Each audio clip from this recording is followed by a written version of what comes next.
안녕하세요. ESF 임문수 간사입니다. 5월 29일 일용할 양식 본문 말씀은 레위기 17장 1절에서 16절입니다. 가축 또는 짐승을 잡을 때 행해야 할 것들을 말씀하며 피에 대해서 강조하고 있는 것을 볼 수 있습니다. 본문의 규례들을 간단히 정리하자면 짐승을 잡았을 때 꼭 회막으로 가지고 가서 예물로 드려야 하고 피를 먹으면 안 되며 야생에서 사냥으로 짐승을 잡았을 때는 피를 땅에 쏟아서 흙으로 덮어야 합니다. 그리고 마지막으로 죽은 짐승의 고기를 먹었을 때는 꼭 옷을 빨고 몸을 씻어서 깨끗하게 하는 정결 예식을 치러야 한다는 4가지의 규례를 이야기하고 있습니다. 그리고 이 규례들을 어기면 하나님께서 그를 피 흘린 자로 여기시고 그들을 백성 중에서 끊어지게 하시겠다고 말씀하십니다. 이 규례는 창세기 9장에서 홍수가 끝난 이후에 노아와 다시 언약을 맺으시며 육식을 허락하실 때 하셨던 피째 먹지 말라고 하신 명령을 확장해 법으로 제정시켜 주신 것입니다. 하나님은 왜 이 피 규례를 제정하셨을까요? 하나님께서 피에 대한 규례를 제정하신 이유는 육체의 생명이 피에 있기 때문입니다. 11절을 보시면 모든 생명은 그 피가 생명과 일체라고 말씀하십니다. 하나님께서는 생명에 대하여 존중과 경의를 표하길 원하셨습니다. 인간의 생명을 유지하기 위해서 육식을 허락하셨지만 그것은 짐승의 생명을 하나님이 중요하게 여기지 않으신다는 것은 아닙니다.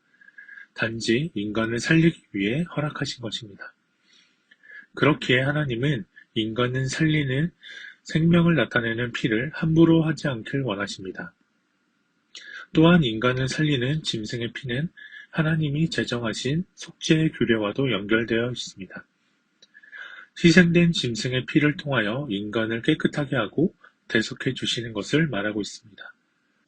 이렇듯 인간을 살리는 생명의 희생을 존중하고 경의를 표하길 원하셔서 피의 규례를 제정하셨습니다. 하나님은 육체의 생명이 피에 있으므로 이 규례를 어긴 사람들은 백성 가운데서 끊어지게 하시겠다고 하십니다. 여기에서 끊어지리라 라는 의미는 백성들로부터 제명되었다, 추방되었다는 뜻입니다. 이 뜻은 무엇입니까? 이스라엘, 즉 하나님 나라에서 추방됐다는 것을 의미합니다. 쉽게 말한다면 국적을 박탈당한 것이죠. 더 이상 하나님의 백성이 아니니 하나님의 보호도 받지 못하고 하나님이 주시는 복과 은혜에서도 단절된 것을 의미합니다. 하나님께서 그를 버리시겠다는 것입니다. 하나님께서 중요하게 여기신 생명의 피, 예수 그리스도의 생명을 통하여 우리를 대속시켜 주셨습니다. 우리는 이 위대한 희생에 대하여 존중하며 경외해야 할 것입니다. 존중함이 없다는 것은 결국은 자신의 죄를 인정하지 않은 것이며 하나님도 인정하지 않은 것입니다. 그렇기에 희생의 피는 인정하지 않은 자에게 아무런 의미도 없고 죄사함을 이뤄주지도 않을 것입니다. 우리는 예수님의 피를 얼마나 생각하고 존중하며 감사하며 살고 있습니까? 이스라엘 백성은 자신의 죄를 해결하기 위해 거의 매일같이 희생의 제물을 바치며 깨끗해지기 위해서 성전을 찾았습니다.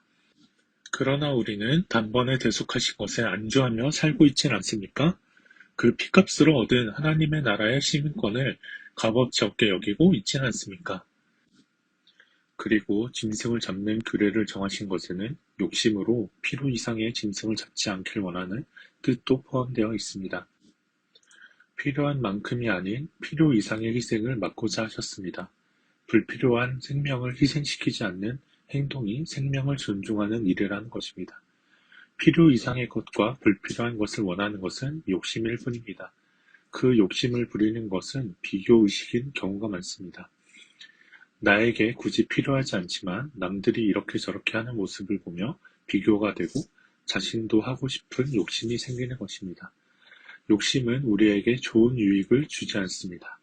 욕심이 죄를 잉태하는 말씀을 기억합시다. 오늘 하루는 주님이 주신 생명의 피를 생각함으로 감사와 찬양이 넘치는 하루가 되길 소망합니다.